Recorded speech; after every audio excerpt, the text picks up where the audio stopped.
If we don't look back and see how we got here, we're going to continue to perpetuate this narrative that medicine and especially birth belongs in the hands of men and women wearing white coats. So if I were to say, dang, midwives do this better, that would be kind of an affront to my entire identity.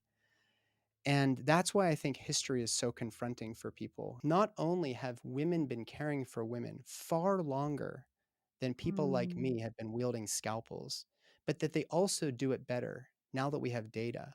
To to to to know that and not be confronted, the only way you can get by is through cognitive dissonance. You're just lying to mm, yourself. Through all that experience, realize that, man, as long as I don't get in the way, usually those horrific things that everybody talks about, those don't usually happen. It seems to me that when a woman has been told from a very, very early age that they don't have the right to choose what happens to their body, right?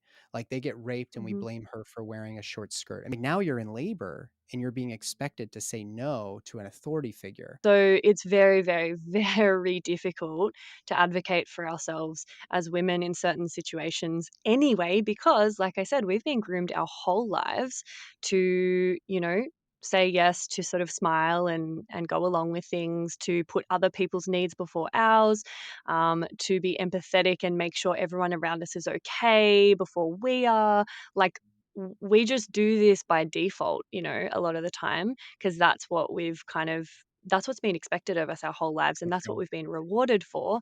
And then in a birth situation, that's just amplified because the doctors know best.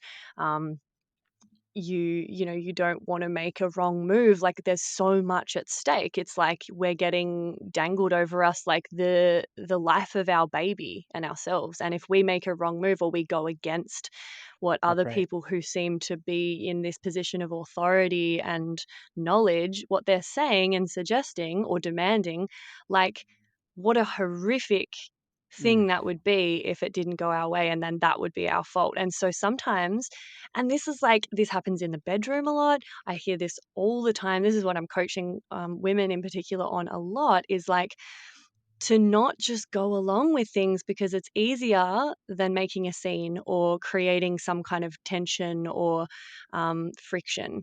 So many people allow things to be done to their bodies because it's just easier than retracting the consent that they'd yeah. previously given, or usually they haven't even given consent. They've maybe gone home with someone, or they've found themselves in a situation.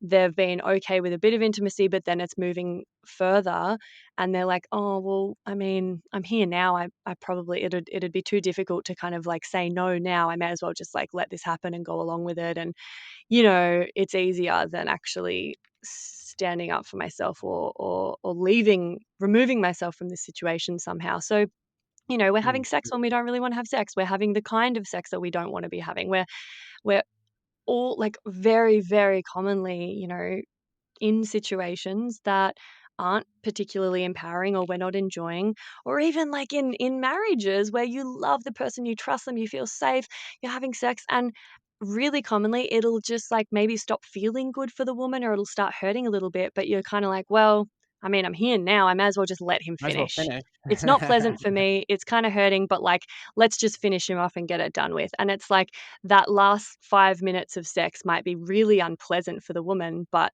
she lets it happen. And that's a really common Mm, example that seems mm. harmless, but it's just another way that we're kind of, we're putting other people first and giving away our power.